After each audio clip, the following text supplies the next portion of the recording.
everyone. We were discussing about the chemical reaction and mole-mole analysis. What is the meaning of mole-mole analysis? Chemical reaction के अंदर क्या होता है, हमें जो कुछ रिएक्टेंट और प्रोडक्ट दिए जाते हैं, रिएक्टेंट जो सब्सटेंस रिएक्ट करते हैं और बनते हैं वो प्रोडक्ट होते हैं, तो कलेक्टिवली रिएक्टेंट और प्रोडक्ट को कलेक्टिवली हम रिएजेंट बोल देते हैं। तो एक केमिकल रिएक्शन में क्या होता है, हमें कुछ रिएजेंट्स की अमाउंट दी गई है और रिमेनिंग रिएजेंट की अमाउंट हमसे पूछ ली जाती है। तो हम क्या करते हैं, जो अननोन अमाउंट है उसको हम क्या करते हैं, मोल मोल एनालिसिस के हाफ से सोल्व करते हैं। जिन रिएजेंट की अमाउंट हमें दी गई है, जैसे हमें मास दे दिया गया या वॉल्यूम दे दिया गया या मॉलिक्यूल दे दिए गए, पहले हम उसको मोल में कन्वर्ट कर लेते हैं। मैंने आपको मोल निकालने के डिफरेंट तरीके बताए हैं, मोल में कन्वर्ट कर लेंगे। और रिमेनिंग रिएजेंट्स की जो अमाउंट हमें किसी भी फॉर्म में पूछी गई है, उसका मास पूछा गया है, मॉलिक्यूल पूछे गए हैं या वॉल्यूम पूछा गया अगर गैस है तो पहले हम क्या निकाल लेंगे, मोल निकाल लेंगे। दी हुई अमाउंट को हम मोल में कन्वर्ट कर लेंगे और अननोन रिएजेंट के भी हम क्या निकाल लेंगे, मोल निकाल लेंगे। गिवन मोल से अननोन रिएजेंट के मोल निकाल लेंगे। तो मोल की हेल्प से मोल को एनालाइज कर रहे हैं, यही क्या कर रहा है, मोल मोल एनालिसिस। फिर मोल निकाल के जो भी हमें जिस भी फॉर्म में हमें अमाउंट पूछी गई है उसमें हम कन्वर्ट कर देंगे, जैसे मास में कन्वर्ट करना है या वॉल्यूम में कन्वर्ट करना है या मॉलिक्यूल में कन्वर्ट करना है। तो ये है मोल मोल एनालिसिस। लास्ट वीडियो में मैंने आपको बता दिया था एक केमिकल रिएक्शन क्या होती है और उसमें मोल मोल एनालिसिस हम कैसे लगाते हैं। हम क्या करते हैं, एक बैलेंस्ड केमिकल इक्वेशन लिख लेते हैं। मोल मोल एनालिसिस के लिए सबसे जरूरी क्या है, हमें एक बैलेंस्ड केमिकल इक्वेशन का लिखना आना। ज्यादातर केसेस में इक्वेशन आपको दी जाएगी, आपको बैलेंस करना है। एक बैलेंस्ड केमिकल इक्वेशन के ऊपर ही हम मोल मोल एनालिसिस लगाते हैं। फिर क्या करते हैं मोल मोल एनालिसिस में, हम स्टेचोमेट्रिक कोफिशिएंट ले लेते हैं। बैलेंस्ड केमिकल इक्वेशन में जो कोफिशिएंट आगे आते हैं वो क्या होते हैं, स्टेचोमेट्रिक कोफिशिएंट। तो गिवन मोल को हम स्टेचोमेट्रिक कोफिशिएंट से डिवाइड करेंगे और उन सबको इक्वल लगा देंगे। ये है मोल मोल एनालिसिस जो हम ऑलरेडी कर चुके हैं। अब एक केमिकल रिएक्शन में भी हमारे पास दो टाइप की सिचुएशन हो सकती हैं। एक ऐसी सिचुएशन हो सकती है जिसमें जितने रिएक्टेंट की जितनी अमाउंट हमें दी गई है, दो या दो से ज्यादा रिएक्टेंट की जितनी अमाउंट हमें दी गई है वो सारी अमाउंट जो होगी वो रिएक्ट कर जाएगी, यानी कि सारे रिएक्टेंट कंप्लीटली कंज्यूम कर जाएंगे, कोई भी रिएक्टेंट लेफ्ट नहीं बचेगा। एक तो ऐसा केस हो सकता है। एक केस ये हो सकता है कि सारे रिएक्टेंट कंप्लीटली कंज्यूम ना करें, कुछ रिएक्टेंट कंप्लीटली कंज्यूम कर जाए और कुछ रिएक्टेंट की कुछ अमाउंट क्या होगी, लेफ्ट रह जाए। तो अब हमें कैसे पता चलता है, ये भी मैंने आपको ऑलरेडी बताया था कि कौन सा हमें कैसे पता चलेगा कि सारे रिएक्टेंट कंप्लीट कंज्यूम करेंगे। अगर हम गिवन मोल को स्टेचोमेट्रिक कोएफिशिएंट से डिवाइड करके देखेंगे, गिवन मोल को स्टेचोमेट्रिक कोएफिशिएंट से डिवाइड करने के बाद, या आप ये कह लीजिए कि अगर हमें जो मोल्स का जो रेशियो दिया गया है, रिएक्टेंट के मोल का रेशियो जो दिया गया है वो वही रेशियो दिया गया है जो रिएक्टेंट के स्टेचोमेट्रिक कोएफिशिएंट का रेशियो है। Given mole ratio of reactant is equal to their stoichiometric coefficient ratio, then all reactant are completely consumed. क्या है, मोल रेशियो वही है जो उनके रिएक्टेंट के स्टेचोमेट्रिक कोएफिशिएंट का रेशियो है, तो मोल सारे रिएक्टेंट कंप्लीटली कंज्यूम कर जाएंगे। अगर गिवन मोल रेशियो, रिएक्टेंट का जो मोल रेशियो दिया गया है हमें, वो स्टेचोमेट्रिक कोएफिशिएंट रेशियो के इक्वल नहीं है, इट मीन सारे रिएक्टेंट कंप्लीटली कंज्यूम नहीं करेंगे, तो कुछ रिएक्टेंट जो होंगे वो लेफ्ट रह जाएंगे। कुछ रिएक्टेंट की पूरी अमाउंट रिएक्ट कर जाएगी, पूरी तरह से कंज्यूम हो जाएगा वो, लेकिन कुछ रिएक्टेंट की अमाउंट जो होगी वो लेफ्ट रह जाएगी। तो मैंने यहाँ पर सेकंड केस लिया, फर्स्ट केस हम ऑलरेडी कर चुके हैं, वो केस जिसमें सारे रिएक्टेंट कंप्लीट कंज्यूम होंगे, मोल रेशियो वही होगा जो स्टेचोमेट्रिक कोएफिशिएंट रेशियो का इक्वल होगा। मैंने बहुत सारे वहाँ पर आपको एग्जांपल भी दिए थे, हम उसको कर चुके हैं लास्ट वीडियोस के अंदर। आज हम कौन सा सेकंड केस करेंगे, जब given mole ratio stoichiometric coefficient ratio के इक्वल ना हो। तो यहाँ पर मैंने लिखा है case second, if given mole ratio of reactants are not equal to their stoichiometric ratio, stoichiometric coefficient ratio के इक्वल नहीं होगा रिएक्टेंट का given mole ratio, then all reactants are not completely react or consume। इसका मतलब सारे reactant completely consume नहीं करेंगे या रिएक्ट नहीं करेंगे। That reactant which completely consume is called limiting reagent। जो रिएक्टेंट कंप्लीटली कंज्यूम कर जाएगा, जो सारा खत्म हो जाएगा, वो कहलाएगा limiting reagent. And which is left over is called excess reagent। जो रह जाएगा, जिसकी अनरिएक्ट फॉर्म कुछ अमाउंट लेफ्ट रह जाएगी, उसको क्या कहेंगे हम, एक्सेस रिएजेंट कहेंगे। अब हमारे सामने सिचुएशन ये आ गई। अब हम ये तो देख देख लेंगे कि यहाँ पर कौन सा केस आ रहा है, कंप्लीट कंज्यूम का केस आ रहा है या लिमिटिंग एक्सेस रिएजेंट का केस आ रहा है। कैसे पता चलेगा? Given mole ratio stoichiometric coefficient ratio के इक्वल अगर नहीं आया तो वहां पर सारे रिएक्ट नहीं करेंगे, तो वहां पर लिमिटिंग रिएजेंट और एक्सेस रिएजेंट का केस आ जाएगा। अब हमें ये पता चल जाएगा। अब हमारे सामने क्या प्रॉब्लम आएगी?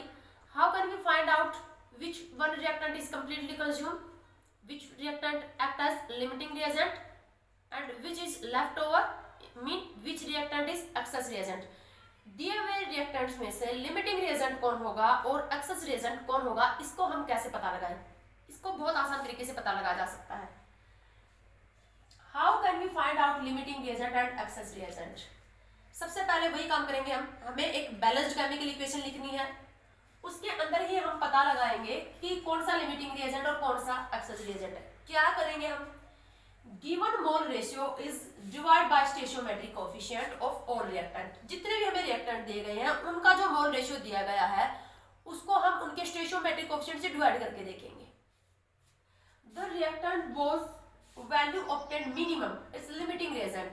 ऐसा करने से जिस रिएक्टेंट की कम वैल्यू आएगी, सबसे कम वैल्यू आएगी, वो होगा लिमिटिंग रिएजेंट और बाकी क्या होगा? Access reagent. यहाँ पर हम इसको एक एग्जांपल से समझते हैं। मैंने यहाँ पर एक केमिकल रिएक्शन दी गई है, A plus B combine to form AB2। A और B कंबाइन करके AB2 बना रहे हैं। यहाँ पर आपको दिया गया है if 5 moles of A and 20 moles of B combine to form AB2। A के हमें 5 मोल दिए गए हैं और B के हमें 20 मोल दिए हैं और वो कंबाइन करके AB2 बना रहे हैं। आफ्टर रिएक्शन कैलकुलेट, जब रिएक्शन पूरी हो जाएगी तो कैलकुलेट लिमिटिंग रिएजेंट निकालो, एक्सेस रिएजेंट निकालो, amount of AB2 formed, AB2 के मोल निकालो and amount of access reagent left. जो एक्सेस रिएजेंट होगा उसकी कितनी अमाउंट लेफ्ट रह जाएगी, अनरिएक्ट रह जाएगी, ये निकालना है। तो मैंने अभी बताया है, चलो हम इसको सोल्व करते हैं इस प्रॉब्लम को। सबसे पहले हम क्या करेंगे, तो इस क्वेश्चन के हेल्प से हम ये फाइंड आउट करेंगे कि लिमिटिंग रिएजेंट हम कैसे निकालते हैं और एक्सेस रिएजेंट हम कैसे निकालते हैं। तो सबसे पहले हम क्या करेंगे, इस इक्वेशन को बैलेंस कर लेते हैं। अनबैलेंस्ड है इक्वेशन, तो बैलेंस करने के लिए हम b के आगे लगा देंगे 2। अभी हमारी एक बैलेंस केमिकल इक्वेशन आ गई। अब हम इसकी लिखेंगे मोल मोल एनालिसिस। मोल मोल एनालिसिस कैसे लिखते हैं?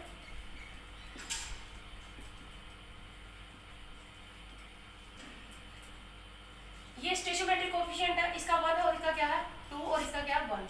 ये स्टोइचियोमेट्रिक कोएफिशिएंट है। गिवन मोल, मोल को हम लिखते हैं n से, given mole of A and A upon stoichiometric coefficient 1, given mole of B upon stoichiometric coefficient 2, given mole of AB2 upon stoichiometric coefficient 1। ये मोल मोल एनालिसिस होती है। मोल को स्टोइचियोमेट्रिक कोएफिशिएंट से डिवाइड करेंगे, सबको इक्वल कर देंगे। ये करना है, क्या कहलाता है? मोल मोल एनालिसिस। अब सबसे पहले हमें क्या करना है, हम लिमिटिंग रिएजेंट और एक्सेस रिएजेंट का पता लगाएंगे। A और B दो रिएक्टेंट है, इसमें से कौन सा कंप्लीट कंज्यूम करेगा और कौन सा लेफ्ट रह जाएगा, हमें पता लगाना है।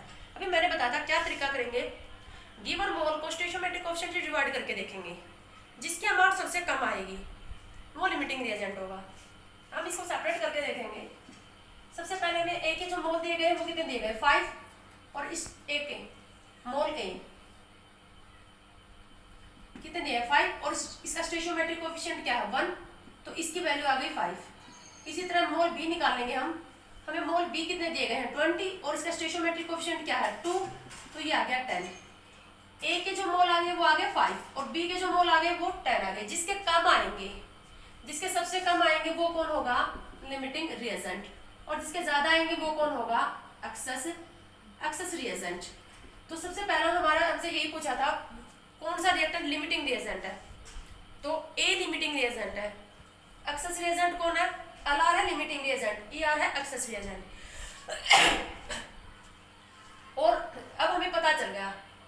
अब उसके बाद ये क्या कह रहा है हमसे, moles of AB2 formed, product की जो अमाउंट बनेगी वो हमेशा लिमिटिंग रिएजेंट डिसाइड करेगा। एक्सेस रिएजेंट कभी भी प्रोडक्ट की अमाउंट डिसाइड नहीं करेगा, क्योंकि एक्सेस रिएजेंट की जितने हमने मोल लिए हैं, जितने अमाउंट हमने ली है, वो तो कंप्लीट रिएक्शन में पार्टिसिपेट कर ही नहीं रहा, वो कंप्लीट रिएक्ट ही नहीं कर रहा। तो प्रोडक्ट कितना बनेगा, प्रोडक्ट के कितने मोल बनेंगे, कितने अमाउंट बनेगी, ये कौन डिसाइड करेगा, लिमिटिंग रिएजेंट। अगर हमारे पास लिमिटिंग रिएजेंट और एक्सेस रिएजेंट का केस आ जाएगा तो मोल मोल एनालिसिस में हम मोल सिर्फ किसके पुट करेंगे, लिमिटिंग रिएजेंट के, और लिमिटिंग रिएजेंट के मोल पुट करके उसको स्टोइचियोमेट्रिक कोएफिशिएंट से डिवाइड करके ही हम प्रोडक्ट के अमाउंट बताएंगे। तो अब हमें जब पता चल गया कि लिमिटिंग रिएजेंट कैसे पता लगा, आपको पता चल गया ना लिमिटिंग रिएजेंट कैसे निकालते हैं, अब हम अपनाएंगे लगाएंगे इसमें अमाउंट पुट कर देते हैं। लिमिटिंग रिएजेंट हमारा ए है तो सिर्फ हम ए के मोल पुट करेंगे, यहाँ पर ए के गिवन मोल कितने हैं 5 और स्टोइचियोमेट्रिक कोएफिशिएंट है 1। यहाँ पर बी के जो मोल है अन बी, ये हम यहाँ पर 20 पुट नहीं करेंगे क्योंकि ये एक्सेस रिएजेंट है। फिर ये बी के कौन से मोल है, यहाँ पर जो ये बी के जो मोल यहाँ पर लिखे हैं अन बी, ये वो मोल है जो कंज्यूम हो रहे हैं, जो रिएक्ट कर रहे हैं, जो हमें दिए गए वो नहीं है, जो कंज्यूम होंगे, जो ए के साथ रिएक्ट करेंगे वो है। तो ये कौन से मोल होंगे, कंज्यूम जो होंगे, जो कंज्यूम होंगे वो होंगे, और मोल AB2 अपॉन स्टोइचियोमेट्रिक कोएफिशिएंट 1। तो यहां से तुम्हें पता चल रहा है कि AB2 के मोल कितने बनेंगे 5। तो हमारा थर्ड आंसर आ गया, मोल ऑफ AB2 फॉर्म्ड इज 5। उसके बाद अब हमसे ये पूछ रहा है amount of access reagent remain. अब एक्सेस रिएजेंट है तो कुछ अमाउंट अनरिएक्ट बच जाएगी, तो हम ये भी पता लगा सकते हैं कि जो एक्सेस रिएजेंट है उसकी कितने अमाउंट कंज्यूम करेगी, और टोटल जो दिया गया था जो कंज्यूम करेगी उसको सब्ट्रैक्ट कर दोगे तो रिमेन रह जाएगी ना। तो यहाँ पर ये जो हमने मोल मोल एनालिसिस में जो मोल लिखे हैं वो कंज्यूम कर जाएंगे, तो ये भी निकाल सकते हो तुम इसके हेल्प से। तो हम पता लगा पा रहे हैं कि कितने मोल कंज्यूम हो जाएंगे। तो अन बी यानी कि जो मोल क्या होंगे कंज्यूम, कितने कंज्यूम हो जाएंगे 5 × 2 10 मोल कंज्यूम हो जाएंगे। और गिवन कितने हैं, गिवन है 20, दिए गए थे 20 मोल कंज्यूम होंगे 10, तो अनरिएक्ट कितने बच जाएंगे, अनरिएक्ट कितने हो जाएंगे 20 - 10 मोल बी के जो होंगे वो अनरिएक्ट बच जाएंगे। तो इस तरह से हम इन प्रॉब्लम को सोल्व करेंगे मोल मोल एनालिसिस की हेल्प से। कुछ और प्रॉब्लम देखते हैं हम। नेक्स्ट प्रॉब्लम हमें दी गई है 54 gram aluminium react with 320 gram oxygen gas, calculate mass of Al2O3 formed। Aluminium gas react with oxygen gas, aluminium metal react with oxygen gas to form alumina, aluminum oxide, and aluminum oxide is common name alumina. We have to calculate the mass of alumina formed। यहाँ पर भी हम पता लगा सकते हैं, access reagent और limiting reagent का भी पता लगा सकते हैं। सबसे पहले हम क्या करेंगे, एक बैलेंस्ड केमिकल इक्वेशन लिखेंगे। Aluminium metal react with oxygen gas to form Al2O3, ये क्या बनेगा, सॉलिड बनेगा। सबसे पहले हम इस इक्वेशन को बैलेंस कर लेते हैं। तो बैलेंस करने के लिए क्या करेंगे, हम इसके आगे हम 2 लगा देते हैं। तो ये हमारे पास हो गया 4, ये हमने लगा दिया 4, ऑक्सीजन एटम हमारे पास 6 है, इस साइड 2 है, तो यहाँ पर हमने 3 लगा दिया। हिट एंड ट्रायल मेथड से हमने इसको बैलेंस कर लिया, बहुत ही सिंपल सा था, तो इसको बैलेंस करना कोई मुश्किल काम नहीं था। ये अब हमारे पास बैलेंस्ड इक्वेशन आ गई। अब हमें क्या दिया गया है, एल्यूमिनियम का मास दिया गया है और ऑक्सीजन गैस का भी मास दिया गया है। मोल मोल एनालिसिस के लिए सबसे पहले हमारे पास क्या है, जो भी हमें अमाउंट जिस भी फॉर्म में दी गई है उससे हमें क्या निकालना है, मोल। तो पहले हम निकाल लेते हैं मोल एल्यूमिनियम। मोल ऑफ एल्यूमिनियम कैसे निकालते हैं, given mass upon atomic mass. Given mass है कितना 54 और एल्यूमिनियम का एटॉमिक मास कितना होता है 27। तो हमारे पास कितने आ गए, ये 2 मोल। एल्यूमिनियम के मोल कितने आ गए 2। इसी तरह से हम ऑक्सीजन गैस के मोल निकाल लेते हैं। ऑक्सीजन गैस है तो ऑक्सीजन गैस है तो गिवन मास को किससे डिवाइड करोगे, मोलर मास से। एटॉमिक फॉर्म नहीं है ऑक्सीजन गैस O2 है न कि O, तो मोलर मास आएगा। अगर एटम है तो एटॉमिक मास और मॉलिक्यूल है तो मोलर मास। गिवन मास कितना है 320 ग्राम और मोलर मास कितना आ जाएगा 32। तो मोल ऑक्सीजन के आ गए कितने 10 मोल। ऑक्सीजन के मोल हमें दिए गए हैं 10 और एल्यूमिनियम के मोल हमारे पास क्या है 2। अब हम मोल मोल एनालिसिस यहाँ पर लगा देंगे। मोल मोल एनालिसिस स्टोइचियोमेट्रिक कोएफिशिएंट है 4, 3 और 2 का। तो हमारे पास है mole aluminium upon 4 is equal to mole O2 upon 3 is equal to mole 2। Mole को हमने स्टोइचियोमेट्रिक कोएफिशिएंट से डिवाइड कर दिया। लिमिटिंग रिएजेंट आपको पता चल रहा होगा, यहाँ पर लिमिटिंग रिएजेंट भी हम पता लगा सकते हैं। एल्यूमिनियम के मोल है 2 और इसका स्टोइचियोमेट्रिक कोएफिशिएंट है 4, तो ये आ गया 0.5 एल्यूमिनियम के लिए। ऑक्सीजन के मोल है 10 और इसका स्टोइचियोमेट्रिक कोएफिशिएंट है 3, तो ये आ गया 6.66 ऑक्सीजन के लिए। ऑक्सीजन एक्सेस में दी गई है, ऑक्सीजन गैस एक्सेस में दी गई है, यानी कि कंप्लीट कंज्यूम कौन करेगा? एल्यूमिनियम। ऑक्सीजन गैस एक्सेस में दी गई है, ठीक है। तो हालांकि हमसे सिर्फ मोल मास ऑफ Al2O3 फॉर्म पूछा गया है, तो यहाँ पर अब लिमिटिंग रिएजेंट के ऊपर ही मोल मोल एनालिसिस अपनाएंगे, लगाएंगे। तो मोल एल्यूमिनियम के कितने दिए गए हमें? 2/4 मोल O2/3। ये ऑक्सीजन के मोल जो हमें दिए गए हैं वो नहीं पुट करेंगे एक्सेस रिएजेंट के। ये कौन से मोल हैं? ये जो कंज्यूम करेंगे। हम यहाँ से ये भी पता लगा सकते हैं कि ऑक्सीजन गैस कितनी कंज्यूम हो जाएगी। 320 ग्राम में से कंज्यूम कितने ग्राम हो जाएगी? तो मोल Al2O3, पहले हम Al2O3 एल्यूमिना के मोल निकाल लेंगे, फिर हम इसको मास में कन्वर्ट कर देंगे। कितना आ जाएगा ये एल्यूमिना के मोल जो होंगे वो? Mole of Al2O3 is equal to क्या हो जाएगा? 4/4 इज इक्वल टू 1, एक मोल बनेगा। इनेट्री मेथड से भी पता चल रहा है 4 मोल से 2 मोल बन रहे हैं, तो हाफ मोल से कितना बनेगा? 4 से 2 बन रहे हैं, हाफ से कितना बनेगा? 1। तो Al2O3 के मोल कितने बन गए? 1 मोल। अब मोल से क्या करोगे? मोल होता है given mass upon molar mass. तो मोल हमें दिया गया है, तो मोलर मास गिवन मास निकालने के लिए मोल को क्या करते हैं? मोलर मास से मल्टीप्लाई कर देंगे। मोल है 1, मोलर मास निकाल लेंगे हम इसका। कैसे निकालोगे? Al2O3 है ये हमारे पास, Al2O3 का क्या होगा? 27 × 2 + 16 × 3, तो ये मोलर मास, जो मोलर मास होगा एक मोल का, वही क्या आ जाएगा? इसका गिवन मास। तो Al2O3 का इस तरह से हम क्या निकाल सकते हैं? मास निकाल सकते हैं। ऑक्सीजन कितनी कंज्यूम करेगी? कितने मोल ऑक्सीजन गैस के कंज्यूम करेंगे ये भी निकाल सकते हैं हम। तो मोल O2 जो कंज्यूम करेंगे वो है ये, कितना आ जाएगा? 6/4 मोल। 6/4 मोल कंज्यूम करेंगे। दिए थे कितने? 10, टोटल 10 मोल में से 6/4 मोल कंज्यूम कर जाएंगे। लेफ्ट कितने रह जाएंगे?